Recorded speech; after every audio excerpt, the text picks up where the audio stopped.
Bonjour, bienvenue à notre 11e édition de la Semaine de Cerveau en tête.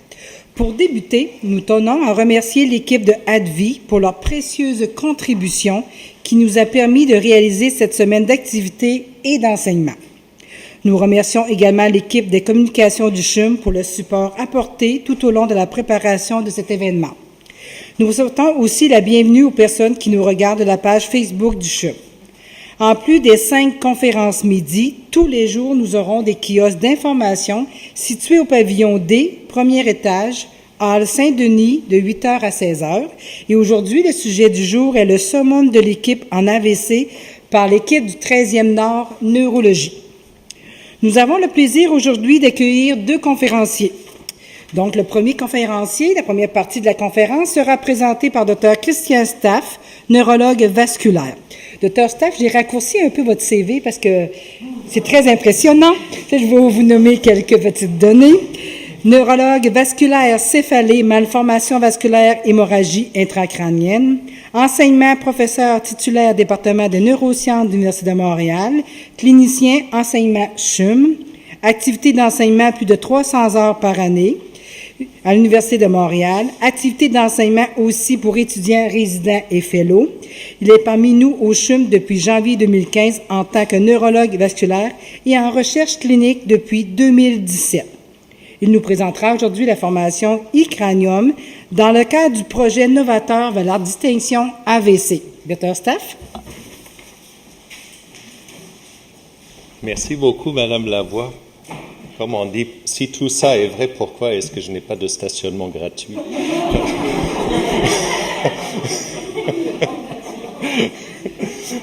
Donc, on va vous présenter un projet qui est en train de se manifester. C'est le fruit d'un travail de plusieurs années et qui illustre bien où va notre vision du neurovasculaire dans notre nouvel hôpital. Cranium, ou comme on l'appelle maintenant, e-cranium pour des soucis de brevet, parce que Cranium est un jeu qui est déjà breveté, voilà. Donc, est un projet qui est basé sur la collaboration de plusieurs disciplines et de plusieurs spécialités qui travaillent de plus en plus proches ensemble sur les maladies vasculaires du cerveau. On a rajouté le I parce que ça représente à la fois interdisciplinaire, mais aussi interactif. Ça intègre l'intelligence artificielle, c'est très en vogue dans notre hôpital. Ça veut dire interventionnel et aussi informatif, et je vais essayer de vous décliner un petit peu ça. À la base de tout projet hospitalier, il y a évidemment nos patients. Et les patients qui vont être intéressés à être pris en charge dans ce centre de référence pour les anomalies neurovasculaires rares au CHUM, c'est souvent des jeunes adultes. L'âge moyen de nos patients, c'est dans la fourchette de 20 à 40 ans, et qui viennent un petit peu de la région montréalaise, mais parfois des régions beaucoup plus distantes, parce qu'il n'y a pas beaucoup de centres qui offrent la même vision et le même service. Et c'est justement là qu'on veut se positionner, améliorer les choses encore. Ça intéresse aussi les patients pédiatriques qui ont été suivis, par exemple à Sainte-Justine, pour des problèmes vasculaires cérébraux. Et après Sainte-Justine, souvent, voilà, qui va s'en occuper maintenant? Mais c'est justement, quand ça concerne les pathologies dont on va parler, ça garderait le fil rouge de la prise en charge de ces patients, qui sont souvent d'ailleurs pris en charge par nos neuroradiologistes du CHUM déjà à Sainte-Justine, parce qu'il n'y a pas de neuroradiologiste pédiatrique dans l'autre centre. Alors, les risques, après je vous montre des exemples de maladies, les risques associés à ces anomalies neurovasculaires rares, c'est en première ligne l'AVC, l'accident vasculaire cérébral dans ses 2 volets, souvent hémorragiques mais parfois aussi ischémiques. Ces patients, même sans AVC, peuvent être sujets à des crises d'épilepsie qui parfois révèlent la présence de ces anomalies. Il y a des patients qui ont des maux de tête chroniques et c'est pour ça qu'on fait une résonance sur la tête et on trouve une pathologie intéressante.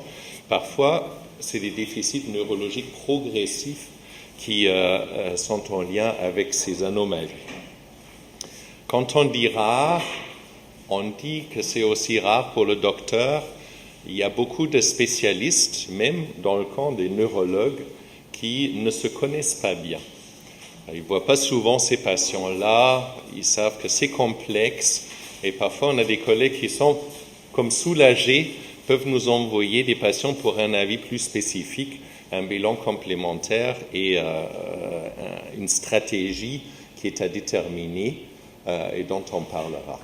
Et le diagnostic est complexe, ça relève justement de la neuroradiologie sous-spécialisée et les traitements peuvent être complexes et c'est justement là où il a la valeur de se mettre autour de la table entre neurochirurgiens vasculaires, neuroradiologistes interventionnels, la radiothérapie parfois est dans la boucle et évidemment nous les neurologues, parce que comme je dis toujours aux patients, nous sommes les anges gardiens de la santé de votre cerveau.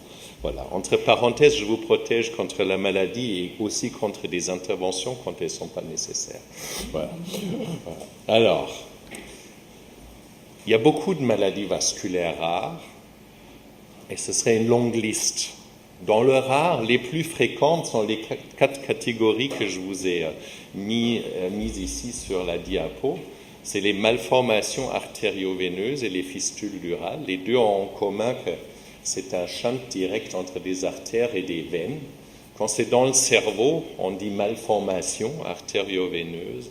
Quand c'est dans la dure mère, donc à côté du cerveau, on dit fistule durale, de la dure mère. Donc ça, c'est à la jonction des artères et des veines. Plus du côté des veines, c'est des petites éponges veineuses dans le cerveau qu'on appelle des cavernomes. Ça peut survenir dans le cerveau, ça peut survenir dans la moelle épinière, parfois sur les nerfs crâniens. Ça peut être sporadique et unique, ça peut être génétique. Puis, il y a des anévrismes familiaux. Alors, ce n'est pas tous les anévrismes, il y en a relativement beaucoup, ce n'est pas une maladie rare. Mais parfois, ça peut être en lien avec une atteinte génétique qui produit des anévrismes multiples dans le même sujet. Et souvent, c'est des histoires familiales où, dans plusieurs générations, les patients ont développé des anévrismes. Et finalement, la maladie la plus complexe et énigmatique, c'est le moya-moya. C'est des patients qui développent des rétrécissements progressifs du polygone, des artères du cerveau. Et par la suite, il y a des petits vaisseaux qui se forment qui cherchent à compenser cette occlusion progressive du polygone. Voilà. Alors, autant que ces pathologies sont différentes, autant les complications se ressemblent. C'est là où tout converge. J'ai déjà mentionné qu'il y a des AVC hémorragiques et ischémiques comme risque de ces pathologies, mais aussi l'épilepsie. Il y a comme un corps vasculaire étranger dans le cerveau et les neurones se sentent dérangés par la présence et réagissent par des décharges. Il y a le déficit neurologique qui peut être indépendant des AVC, il peut y avoir des céphalées chroniques, mais on a aussi un paquet de patients qui sont asymptomatiques de leur anomalie vasculaire parce que, avec la disponibilité de l'imagerie cérébrale, on fait un scan pour un problème X et on trouve gratuitement un problème Y. C'est la malformation, personne n'était au courant qu'il y avait ça. La prise en charge, parce que c'est complexe et multidisciplinaire, ça relève souvent d'un suivi spécialisé. La prise en charge peut être interventionnelle ou peut être non interventionnelle. Alors, en formant le e-cranium, on veut améliorer l'offre de ces patients. On veut un point d'atterrissage où les demandes d'avis spécialisés arrivent. On veut que toutes les spécialités se mettent autour de la table pour arriver à une conclusion, qu'on organise les examens complémentaires à rajouter dans le dossier pour comprendre la situation du patient. Et finalement, on veut parler avec une seule voix. L'ancien modèle, c'est « Oh, on ne sait pas ce que c'est, on va l'envoyer chez le chirurgien pense que c'est pour le neurologue. Le patient va devenir une deuxième fois, puis le neurologue pense qu'il faut faire une résonance, il faut venir une troisième fois, et après la résonance, on a besoin de l'avis du neuroradiologiste. Bon, il faut une quatrième fois, et après, qui suit le patient ?» Voilà, ça c'est la situation un petit peu spontanée. On a envie d'améliorer ça. Donc on a formé une clinique spécialisée. en neurologie vasculaire où les personnes sont accueillies. On a comme vision ce qu'on appelle une visite augmentée. On aimerait bien le même jour céduler les examens complémentaires à faire et idéalement aussi la consultation complémentaire avec les 2 autres spécialités. On y arrive parfois parce que les neuroradiologistes, les chirurgiens nous appellent et on a quelqu'un qui vient de loin. Nous, on le voit le même jour. Mais on aimerait bien faire ça comme a priori, quand le patient est cédulé, comprendre tout de suite qu'est-ce qu'il faut en plus et avoir en une seule visite tous les examens et les avis directement disponibles. Le noyau de notre activité, c'est la réunion multidisciplinaire. C'est comme pour ceux qui travaillent en cancérologie, il y a le principe du tumor board, où il y a l'oncologue, le chirurgien, le radiothérapeute et la recherche clinique qui sont autour de la table. Et le cas est discuté pour quel traitement est-ce que le patient qualifie, est-ce qu'il est éligible à une nouvelle étude, etc.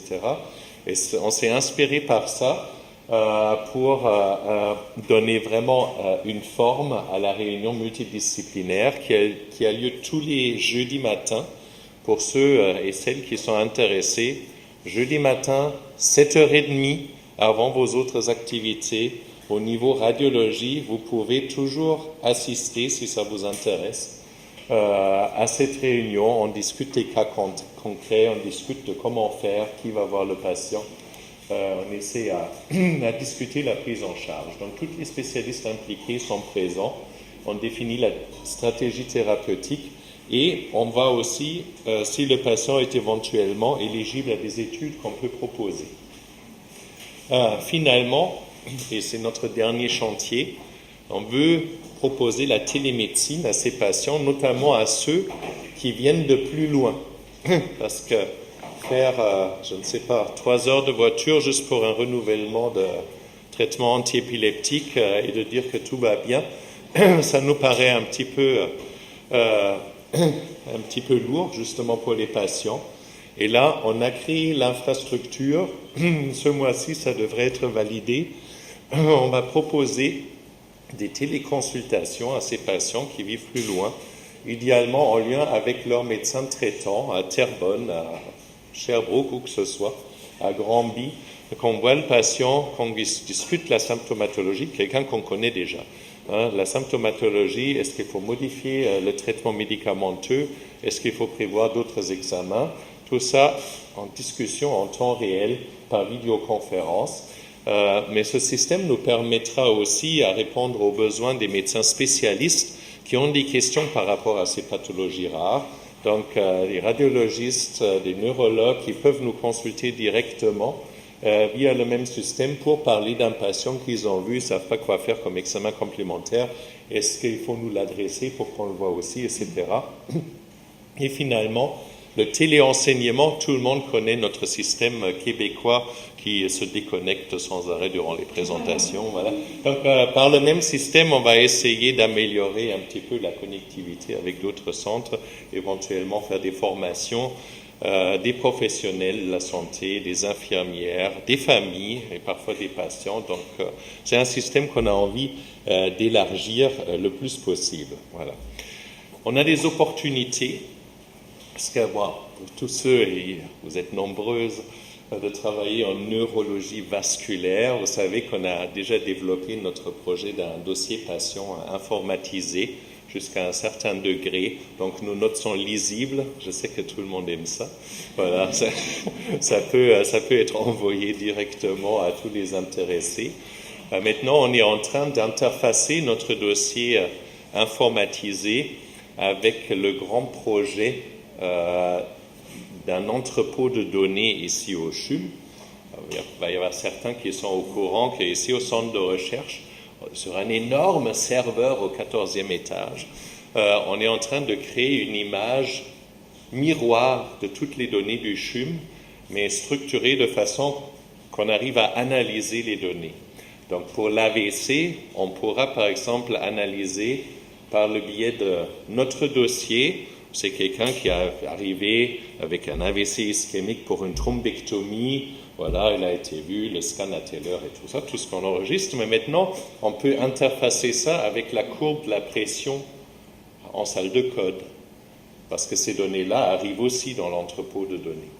On a envie d'élargir ça aussi sur les maladies rares pour voir comment vont les patients à long terme.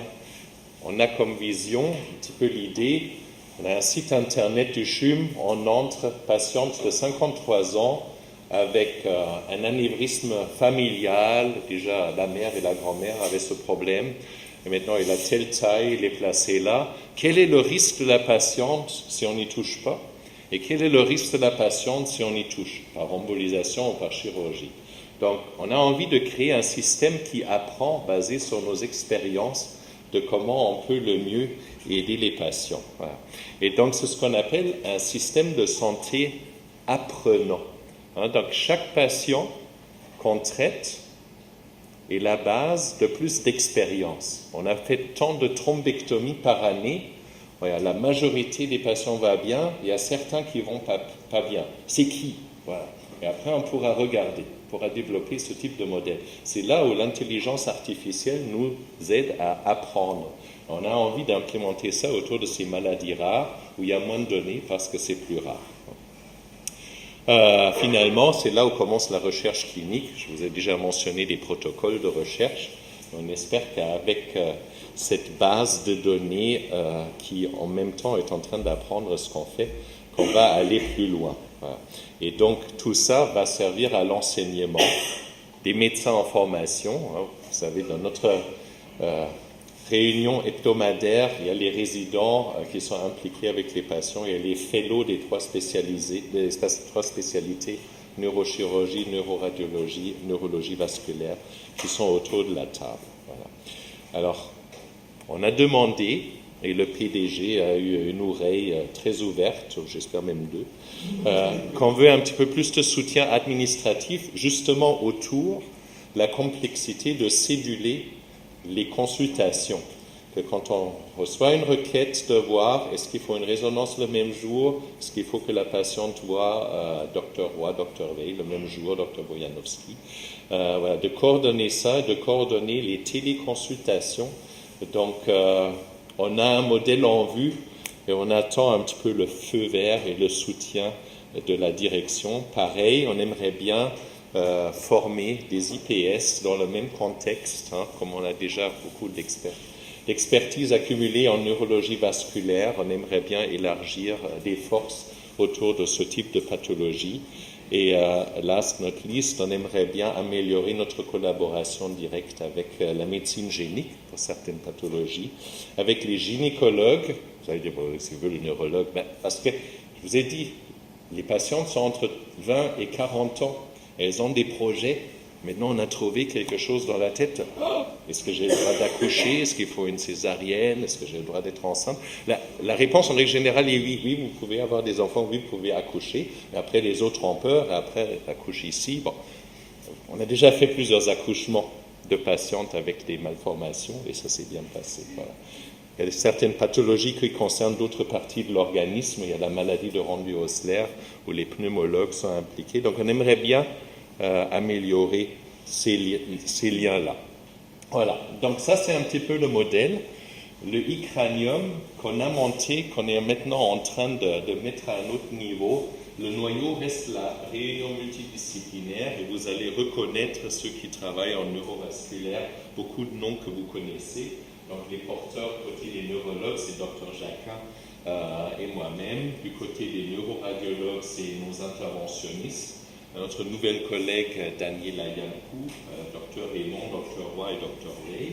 Du côté des chirurgiens, on a quand même 3 chirurgiens vasculaires spécialisés dans les vaisseaux, Dr Boyanovski, Dr Chalala et Dr Lavidi.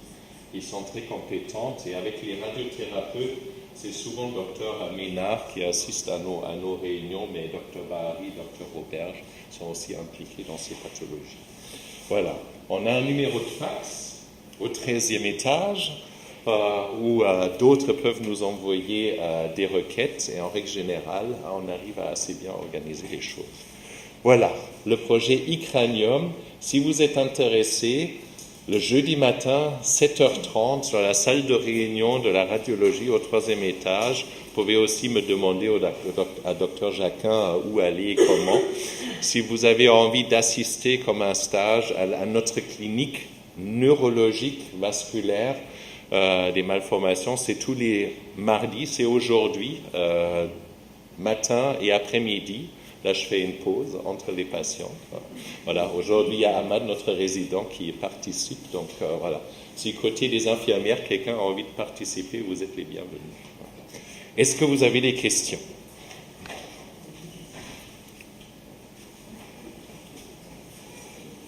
Oui. Oui, j'ai un de mes oncles qui souffre d'atrophie cérébrale.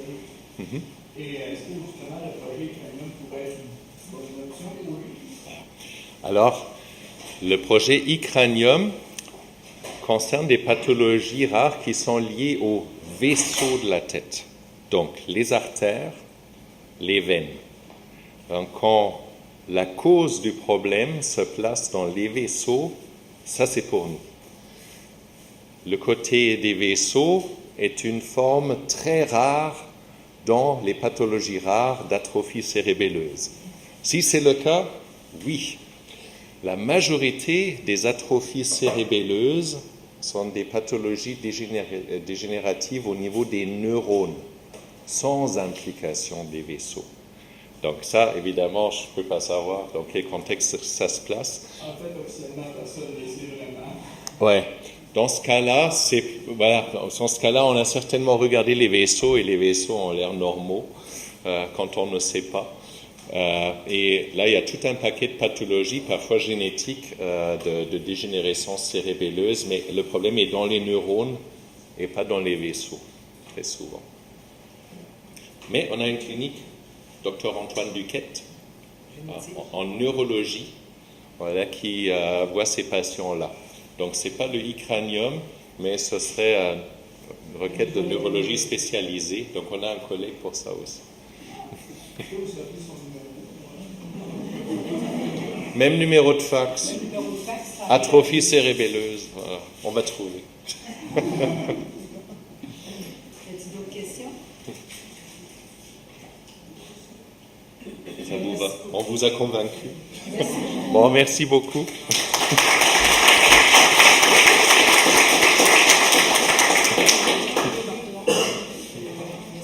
Je te laisse parler en attendant.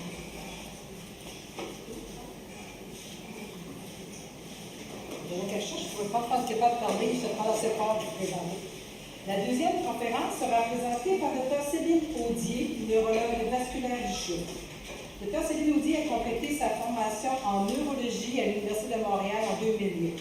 C'est à Lausanne, en Suisse, qu'elle s'est ensuite spécialisée en maladies neurovasculaires et est revenue travailler au CHUM depuis 2011. Depuis, elle a développé l'utilisation du Doppler transcrânien, réorganisé les soins de l'AVC et de l'AIT en clinique externe du CHUM et participe à la recherche en AVC aigu.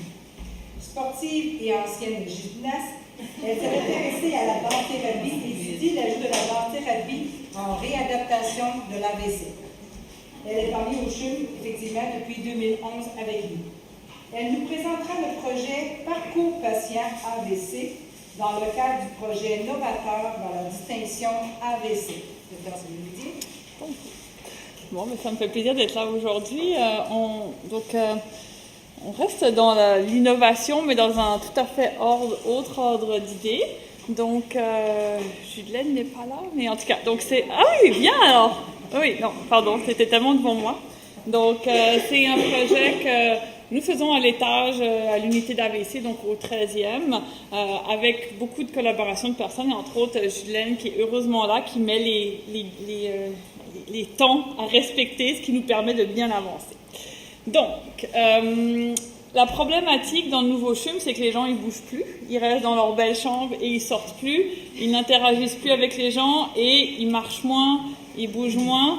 On a des données, même sans nouveau CHUM avec des hôpitaux normaux, les gens restent 75% de leur temps inactifs d'habitude en AVC. Donc là, je pense que tout le monde qui travaille en nouveau CHUM, en tout cas en neurologie, l'a noté, on ne voit plus les patients dans les corridors. Alors qu'avant, quand on avait une chambre à 2, à 4, il y a la famille à côté qui fait beaucoup de bruit, ils ont emporté de la nourriture, on n'aime pas l'odeur. Fait que les gens, des fois, ils avaient des obligations à sortir, ils voulaient bouger, ce qu'ils ne le font plus dans des chambres seules et avec en plus beaucoup de place pour la famille.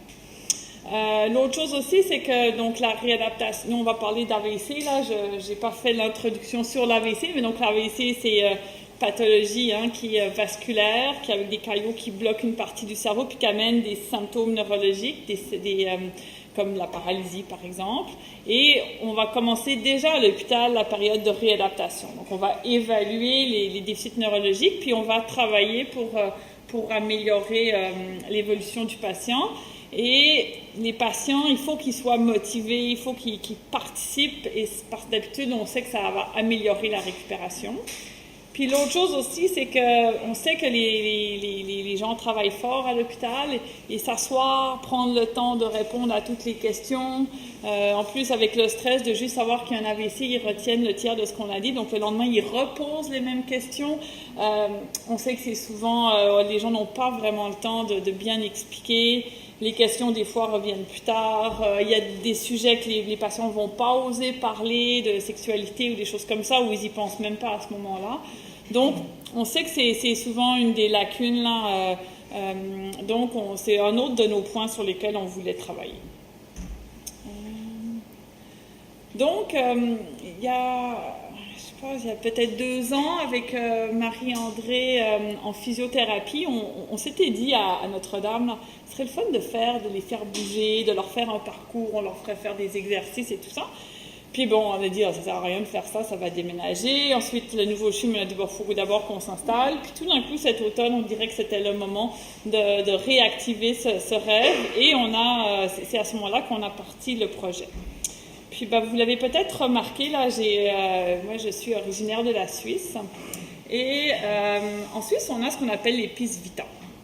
Donc, c'est quelque chose qui date de 1968, qui est parti dans une petite commune à Zurich, et où on a créé un parcours qui est d'habitude dans la nature, donc souvent en forêt, qui va être balisé avec des stations d'exercice, où on explique les différents exercices. Là, j'ai mis quelques photos. Là, ça, il y a la Suisse, mais il y a toutes les pistes Vita qui existent. Actuellement, là, il y en a plus que 250, je crois, en ce moment. Et puis, donc là, on voit un exemple, par exemple, d'une piste avec les différentes stations, puis tous les exercices qui sont aux différentes stations. Puis, la piste Vita va avoir 3 formes d'exercices. Les formes qui vont être plutôt de la force, ça c'est les rouges, la mobilité, donc là, l'agilité, on va faire bouger, puis l'étirement, la souplesse, je pense, ça c'est les bleus. Donc, il y a différentes sortes d'exercices. Il y a aussi des exercices des fois plus faciles, plus difficiles. Puis, c'est vraiment pour monsieur et madame tout le monde, là. Donc, bon, c'est en forêt, là, donc peut-être pas les fauteuils roulants, là, mais je veux dire, il y a pour des personnes tout à fait qui sont pas du tout sportives, puis il y a des mamans avec des anneaux, des barres, on peut faire des push-ups, là, fait qu'il peut y avoir des grands sportifs. C'est vraiment l'idée de faire ça de manière à tous. Beaucoup de gens vont le faire en famille. Donc, il y a le grand-papa, l'enfant de 3 ans, celle de 15 ans, fait que ça s'adresse vraiment à tout le monde. Donc, c'est de là qu'est partie, en fait, l'histoire de faire une piste avec, voilà, on voit d'autres photos, là, avec des exercices, et on va l'adapter, disons, à notre réalité, à l'AVC, au CHUM. Donc ça, c'est un petit peu moins sexy, là, mais bon, c'est notre parcours Vita. On a déjà évalué l'endroit où on allait pouvoir mettre des affiches, des stations. On a même la taille, il va y avoir des plus petites, des plus grandes. L'avantage du CHUM, on a plein de murs. Fait qu'on a maintenant le droit, avec certaines choses, de mettre au mur. Donc on a fait ça avec la qualité, les termes là, en tout cas, de service de la qualité, puis de l'amélioration, je pense, des pratiques. Donc on a évalué qu'est-ce qui était possible. Donc c'est un projet qui rassemble beaucoup de monde. J'ai pas pu demander à tout le monde de venir avant que moi, parce que la moitié de la salle qui va être vide. Là. Mais donc les infirmières, dont Jude-Laine préside en fait un peu toute l'équipe, qui vont avoir les idées, qui vont être impliquées aussi ensuite dans la mise en application. Évidemment, l'équipe de réadaptation qui participe très très activement en fait à créer les affiches. On a Serge, qui est notre premier patient partenaire. Il va en avoir probablement d'autres aussi qui nous conseillent puis qui vont ensuite tester les affiches, donc la promotion de la santé, les communications pour s'assurer que notre vocabulaire est adapté puis pas trop chargé. Service de qualité et gestion des risques, j'ai oublié un S, qui justement nous a trouvé quelles techniques on pouvait utiliser pour mettre des choses au mur, etc. Moi, je suis quand même dedans. Et puis, on a un caricaturiste là, qui va nous aider à trouver un petit peu d'humour et à amener une petite coloration un peu plus relax, je dirais, dans le côté high-tech du CHU. Donc, par exemple, une de nos premières stations, on va y aller progressivement. Hein. Donc, on commence avec certaines qui sont les stations les plus faciles, donc je dis entre guillemets, là, qu'on est assez sûr de ce qu'on veut. Ensuite, on va s'ajuster avec les commentaires des patients, on va en mettre 2-3 au début. Puis ensuite, on va pouvoir utiliser des stations un petit peu plus délicates, un petit peu plus compliquées, en ayant reçu les commentaires des patients pour les premières stations, ce qui va nous permettre de faire un petit peu moins d'erreurs, parce que l'idée, c'est pas de refaire 10 fois nos stations. Donc voilà, fait que ça, c'est par exemple un exercice d'assis debout. Il va y avoir 3 exercices, donc on va voir que celui à gauche, évidemment, est plus facile. Celui à droite, là où la personne doit se lever sans l'aide des mains, ça va être pour des gens qui vont être plus mobiles. Donc, c'est d'où l'idée d'aller chercher nos différents types de patients. On va avoir la deuxième type de station qui est ce qu'on va appeler l'auto-formation. Donc, ça va être des informations que le patient peut prendre pour ensuite aller améliorer ses habitudes de vie ou d'autres parties de sa vie.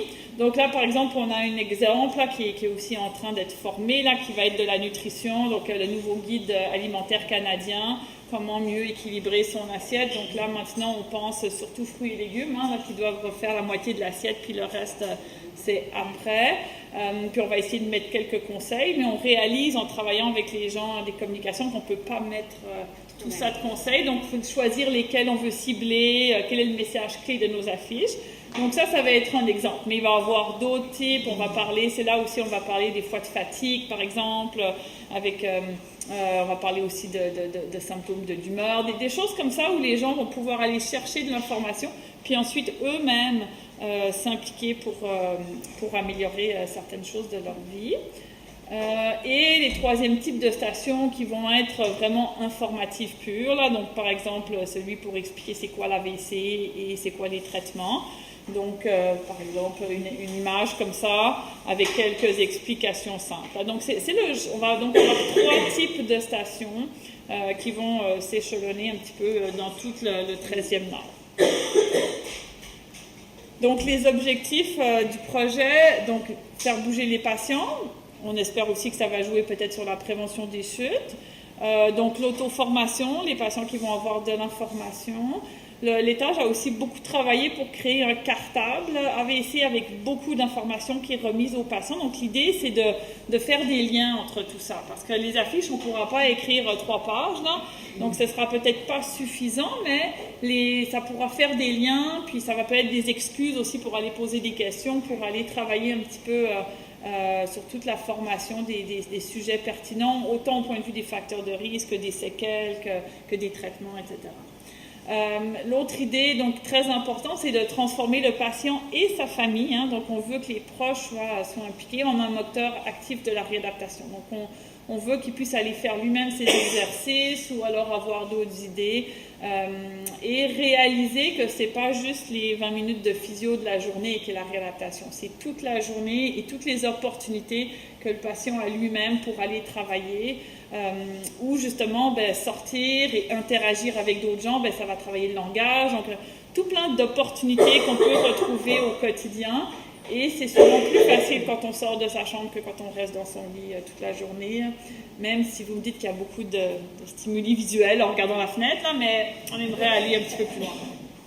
Donc, on va vouloir aussi faire de la prévention. Donc, on va parler justement de certains facteurs de risque. On a vu par exemple un exemple pour l'assiette, mais on va essayer de parler d'exercices, de tabac, etc., etc. Puis, ça va être autant de la prévention secondaire pour les patients qu'on fait un AVC, mais n'importe qui passe dans les tâches pourra aussi avoir de la prévention primaire. Donc, faciliter, comme je disais, la discussion avec les professionnels de la santé. Ça va peut-être être plus facile, plus ludique de poser des questions. Est-ce que vous avez vu l'affiche? Ou de « Ah non, vous n'avez pas vu? Ben, demain, ce soir, vous allez la voir, on en reparlera demain. » Donc, essayez de trouver un petit peu, de faire un petit peu des allers-retours plutôt que de juste expliquer « Bon, je vais vous dire ce que je dois vous dire sur l'assiette du nouveau guide canadien. » Mais donc, d'essayer d'avoir un petit peu d'interaction. Il y a des sujets, on va vouloir aussi, ce ne sera pas nos premières affiches, là, mais avoir des affiches peut-être sur la sexualité, l'intimité. Ça, c'est des sujets, souvent les patients n'osent pas en parler, mais s'il y a une affiche qu'ils ont lue, peut-être plus facile d'aller poser des questions et puis ou de leur poser des questions avec lu l'affiche quand on sait que c'est un jeune patient, que c'est une question souvent qui revient mais plus tard, mais peut-être de faciliter un petit peu les communications. Puis comme me disait Serge, aussi pour la famille, ça va les aider en allant voir ces informations de quoi s'attendre. Même si pour le patient n'est pas du tout rendu à ce moment-là de se poser ces questions, la famille, lui, va avoir vu cette information, puis peut-être que la famille elle-même pourra répondre aux questions du proche quand ce sera le moment. Favoriser la motivation, je pense, j'en ai parlé. Intégrer le projet de marche. Donc, vous savez qu'il y a des projets de marche sur les étages, que ça marche plus ou moins. Donc, en mettant des buts, en mettant il va y avoir aussi des marques au sol pour faire le projet. Donc, peut-être ça va rendre ça plus ludique. Comme je disais, on va essayer d'avoir aussi quelques caricatures. Donc, ça va être des choses qui vont rendre les choses peut-être plus motivantes pour juste aller faire le tour du bloc. Puis c'est ça, donc ça c'est le terme de Judelaine, l'empowerment, mais c'est donc donner confiance au patient en ses propres capacités pour, puis l'idée, favoriser le congé, mais favoriser son retour à domicile, sa réintégration dans sa communauté, puis dans sa vie quotidienne, en lui donnant l'occasion de faire des choses lui-même. Voilà, je t'oublie des choses? Non. Les objectifs secondaires, évidemment, de notre côté, on aimerait bien documenter. À notre connaissance, c'est la première fois que ça se fait en milieu hospitalier. En tout cas, on n'a rien trouvé. C'est pour ça qu'on va y aller en douceur, progressivement, et essayer d'obtenir les informations et les commentaires des patients, des proches pour améliorer nos affiches. Donc, on va essayer d'avoir des données. On a déjà prévu, grâce à Aline aussi, qui nous aide beaucoup, des questionnaires, comment on va documenter l'amélioration. Puis c'est ça, on aimerait voir que les patients bougent plus, qu'ils sortent plus, qu'ils ont des meilleures connaissances. Puis même s'ils n'ont pas forcément les meilleures connaissances, mais qu'ils ont plus apprivoisé en fait le monde de l'AVC. Et puis on va en profiter aussi parce qu'en ce moment sur l'étage, il n'y a aucune marque au sol. Donc les patients, ils ne savent pas la distance qu'ils font, les physios non plus. Donc là, ça va être l'occasion de mettre des marques au sol, puis on pourra comme ça savoir les distances de marche, puis pour faire une pierre deux coups. Les conditions gagnantes du projet, ça avance beaucoup plus vite que je pensais. Là, on a relancé ça, je pense, à peu près mi-novembre, puis on est déjà en train d'avoir les premières affiches qui se créent. Je pense que tout le monde est motivé. Judelaine tient le décompte du temps pour pas qu'on laisse traîner ça, donc ça va bien aussi. On a eu une très bonne collaboration justement avec le service de qualité, les communications qui sont disponibles, qui sont venus nous rencontrer plusieurs fois.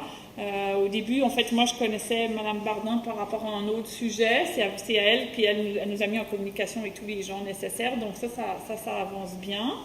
On a l'opportunité d'avoir un milieu qui s'y prête très bien. Donc les grands corridors, les distances de marche qui peuvent être vues comme un désavantage, mais pour un projet comme ça devient un avantage. Donc c'est de transformer un côté qui est vu par négatif par beaucoup de gens en côté positif. On a bien compris que c'est nouveau, que c'est complexe, que c'est pas quelque chose qu'on fait tous les jours, donc on va y aller par étapes pour s'ajuster. C'est pas quelque chose qui va demander beaucoup de sous, beaucoup de personnel. En fait, l'idée c'est de l'intégrer dans ce que les gens font, puis de faciliter même le travail de certaines personnes. On a aussi Serge qui s'est généreusement offert, mais qui va nous aider au début pour aller tester avec les patients.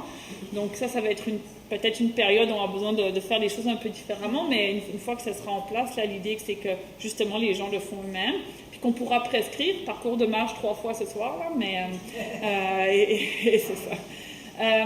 Et puis comme je disais, il y a le cartable AVC, ah oui, j'ai mis janvier, là, donc qui apporte énormément d'informations, mais bon, c'est un cartable, on va en parler un petit peu avec lui, mais souvent, on sait bien que les papiers, les gens les traînent, les oublient, peuvent quand même aller, mais l'idée, c'est d'avoir quelque chose d'interactif qui va le rendre encore le cartable encore plus riche, puis encore plus intéressant et peut-être plus motivant à les lire quand on a vu des choses qui s'y réfèrent un petit peu. Alors, on est très conscient qu'on a des défis. On va voir si on va réussir à faire sortir les patients de leur chambre. Notre clientèle est très, très diversifiée. On a des jeunes, on a des plus vieux, on a des moyens, on a des différentes cultures, on a des hommes, on a des femmes, on a de tout. Donc, comme le vocabulaire, les photos, les choses doivent s'adapter à tout le monde. Donc, ça, c'est des choses qu'on va justement tester petit à petit.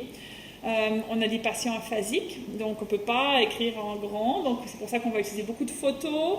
On a des patients en fauteuil roulant, donc il ne faut pas mettre les affiches trop grands. Donc voilà, fait qu'on essaye de penser à tout ça, mais en travaillant avec des gens, justement les communications, qui ont l'habitude, là, ils peuvent nous mettre quelques balises pour nous aider dans notre enthousiasme déportant. Puis le défi qu'on a aussi, puis qui limite certaines choses qu'on aimerait faire, là, mais c'est gérer les accessoires. Donc, parce qu'on ne peut pas mettre des choses que les gens vont utiliser 50 fois à cause des contrôles des infections. Non? Donc, voilà. Fait que là, il faut trouver des trucs, mais justement en parlant avec ces gens, ils ont déjà fait certaines choses différemment. Donc, ça nous aide à nous poser des questions, puis à peut-être changer certaines choses qu'on aurait voulu faire, mais pour ne pas l'abandonner complètement. Donc, c'est ça. Puis peut-être qu'un jour, on sera capable d'avoir une application. Ça, ce serait vraiment le fun pour pouvoir avoir beaucoup d'informations disponibles et peut-être des exercices, des choses qui peuvent se faire sur des tablettes. Voilà.